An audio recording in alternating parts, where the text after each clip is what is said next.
So 9.3. A geometric sequence is a sequence in which consecutive terms have a common ratio. So what we did in the previous lesson, we did arithmetic sequences where we had a common difference. So if I have 3, 6, 12, 24, 48, what am I multiplying by each time? 2. Well, one of the ways to find R is you can take the second term divided by the first term, and so it's 6 divided by 3. Because the easy ones you can tell, but sometimes they'll get a little bit more difficult. For example, maybe write this above if there's room. If I said 100, 50, 25, 25 halves, 25 fourths, and so on. Now, when I say a common ratio, it can't be division. It has to be multiplication. So even though, yes, we're dividing by 2, what are you also multiplying by? 1/2. And the nice way to do it is you would take 50 divided by 100, which is 1/2. So again, geometric sequence, it has to be what you're multiplying by. So do not think of it in terms of division. Example 1 says, find the next 3 terms in the geometric sequence, 27, 135, 675. So what you want to do is you want to take the second term divided by the first term, and you can use your calculators. And I'm getting that R is 5. Let me show you a technique on the calculator just in case I haven't shown you this or it's been a while. What you can do is if you put that the last term is 675, you press 675 and enter. And since we want to take each answer and multiply by 5, it's very, very important you start with 675, enter. And then watch. It just takes the answer times 5, and it'll do it where you just have to press enter. Okay? So the next 3 terms are 3,375. You might want to stay away from the commas with bigger numbers because then you may not know what was a term and where did your comma go. So just be careful with that. In example 2, there's only 2 terms here. Be careful looking at commas and decimals. This is 7 comma 3.5. It does say it's geometric, so that automatically tips me off that I have a common ratio that I am multiplying by. So R is found by taking 3.5 divided by 7. That's 0.5 or 1/2. So then you just multiply by 1/2.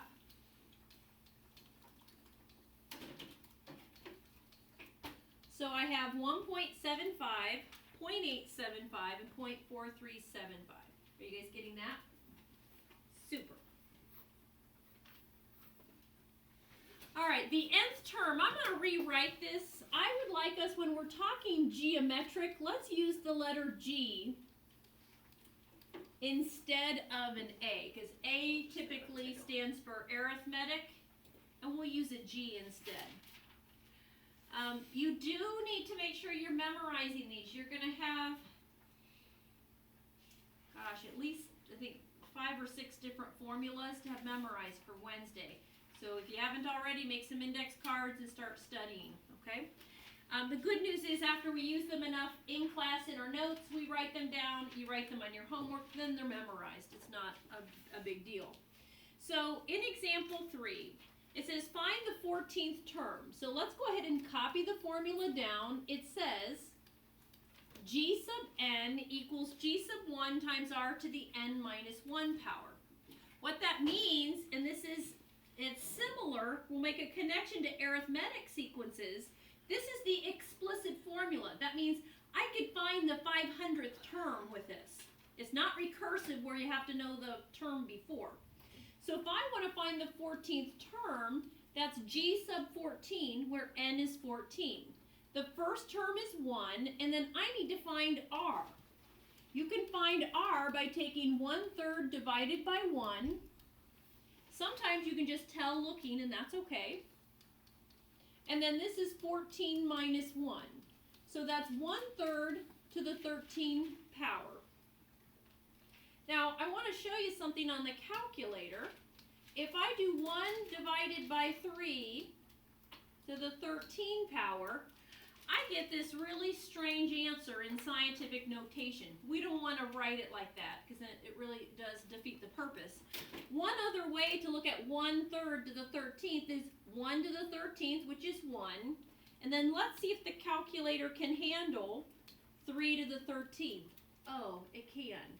So if it's a fraction, traditionally you write it as a fraction. If it's a decimal, you write it as a decimal. There will be a few exceptions to the rule, but in general. So I'm getting 1 over 1,594,323. All right, try example 4 on your own. I'll give you a head start.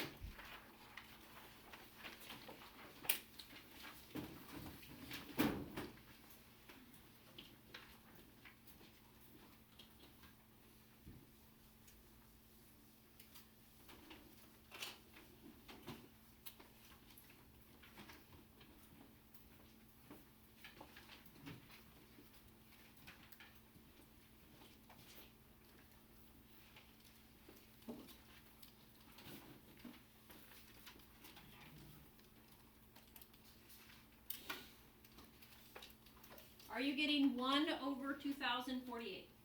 This is pretty simple stuff. All right, example 5 says find the 15th term, whose first term is 20 and whose common ratio is 1.05. So I'm going to write out the formula. So if I want the 15th term, they gave me the first term and they actually gave me the common ratio. Now this is definitely appropriate for a decimal because the common ratio is a decimal. So pop that in your calculator.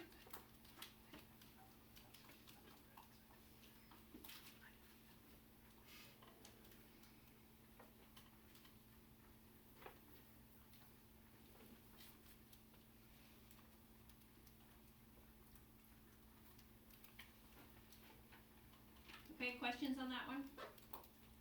All right, now, example 6. We did one like this with arithmetic, and some of you came up with some different ways to do this, so I want to see if we can come up with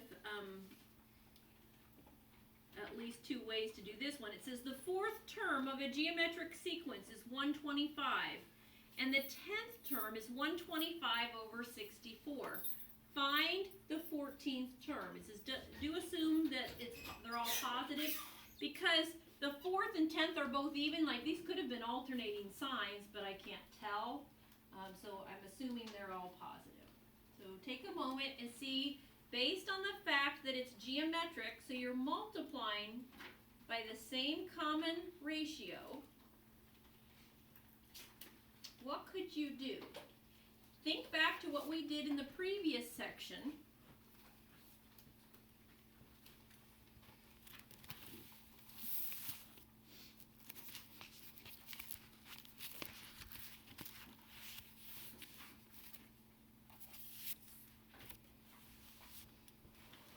And over break, I'll be doing the tests. I don't know that I have time during the week to do this, but I'm going to have a very good time.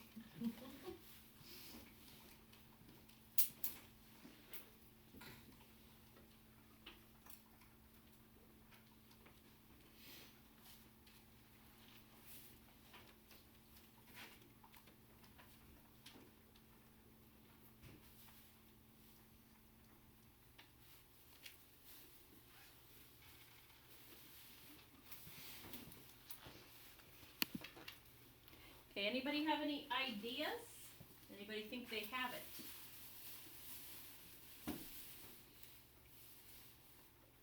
Anybody? Ben, you got one? No. No? Tyler? What do you think? Would it be like 125 over 2 to like the n minus 4? It's like the 4th one's 125. And then, Well, I mean, we want the 14th term. yeah, I know, and then that would be that, and then you put 14 in there. Yeah. Okay, so what did you get? 120? No, I haven't done it yet. Oh, okay, John? 125 over 1024. Yes, 125 over 1024. here's how I did Came it. up with the Yeah, go ahead, Tyler. well, since like it gave you the fourth one was 125, then I thought something was up with the 64 at the bottom, and then I realized that 2 to the 6th is 64 and a 6 away. So then I'm like, so it's gotta be 2 to the something. So R is 1/2, right? Yeah. Yeah. Do you see that, guys? From the 4th term to the 10th, that's 6 terms away, and it's not an accident that 64 is 2 to the 6th. So you really are multiplying by 1/2. So then all you have to do is take this one. You've got 4 more terms to go. So you multiply by a half, by a half, by a half, by a half. Let me show you another way to do it. I said, okay, the 4th term is 125. I don't know the 1st term, and I don't know R initially. So, of course, I did it a more abstract way. So I said 125 equals G sub 1 times R, and it would be to the 4 minus 1 power. And then I know the 10th term is 125 over 64. I don't know the 1st term, and R would be to the 9th power. So what I did is I said, okay, I now have 2 equations with 2 unknowns. It's not a system of equations, though, in terms of, like, I'm not going to add them. But what I can do is if I divide both sides by the top equation by the bottom equation, do you see I've got a complex fraction here, and I multiply by the reciprocal. Over here, the G sub 1's cancel, and I'm getting 1 over 64 is R to the 6th, so R is 1/2. You plug that into this one or that one, and you end up finding G sub 1 was what, 1,000? And now you can find the 14th term. So G sub 14 is 1,000 times 1/2 to the 13th power. And I got 125 over 1,024, because it would reduce. Okay? Alright, a geometric series is when you add together the terms of a geometric sequence. So very, very similar to arithmetic series, where you add the terms of an arithmetic sequence. A geometric series, you're just adding together the terms of a geometric sequence. So there's an example of a sequence in a series. Then here's another formula for us to memorize. If I want to add together the terms of a finite geometric series, let's rewrite this as S sub n equals the first term times 1 minus r to the n over 1 minus r. So in example 7, it says find the sum of the first 8 terms of this series. Well, this would be S sub 8 equals, the first term is 3, but r, you take negative 6 divided by 3, that's a negative 2, and you have to be careful with this. The other thing is, it's the exponent is not n minus 1 like we had with the other one. I'm also not going to use a calculator on this, and I'm going to show you how when it looks like that's not really going to be possible. Now 2 to the 8th, well, you have 2, 4, 8, 16, 32, 64, 128, 256. So it's minus a positive, and then that becomes 1 plus 2, which is 3. The 3's cancel, and I get negative 255. I mean, I really like the brain power whenever we can do that. Okay? So notice you can't distribute here and make that a plus 2, because you have to do the exponent first. Okay, now in example 8, I realize based on what we know in our calculators, you could type that in your calculator, but I don't want us to do it that way because you're going to see why in a moment. I need you to understand how you find the first few terms using this summation notation. So my first term would be 4 times 0.3 to the first power, which is 1.2. G sub 2, and I'm going to need some help on this one. Can somebody do that for me? If I take 4 times 0.3 squared on your calculator, what is that? 0.36, okay? And then if I do G sub 3, that's 4 times 0.3 cubed. What is that? Can somebody do it?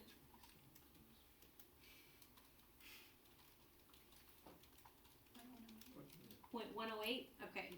Now, what I want you to notice is we're trying to find the sum of the first 12 terms. So it's the first term.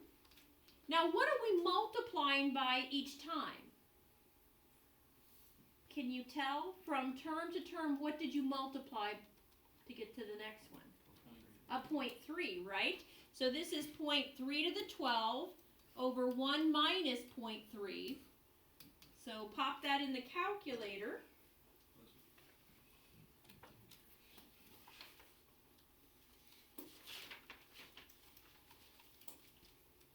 And I got 1.714. Something I do want to point out to you, like when you're trying to figure out what r is, if there is something to the n power or something to like the n minus 1, that number is the r, because that's what's going to change, what you're multiplying by. Alright, it says find the sum of the first 8 terms in this series. So I want s sub 8. The first term is 3/4. And what are you multiplying by? Can you tell just looking? 3/5. And so I'm going to do that to the 8th. Alright, that's going to be really, really difficult to get all those fractions in the graphing calculator correctly. So let's go at this a different way. 3/4 I know is 0.75. And I know 3/5 is 0.6. So go ahead and pop it in the calculator in the decimal form. And then we can do math fraction. Unfortunately, it won't convert because of how large of a number it is, and that's okay. I got 1.8435.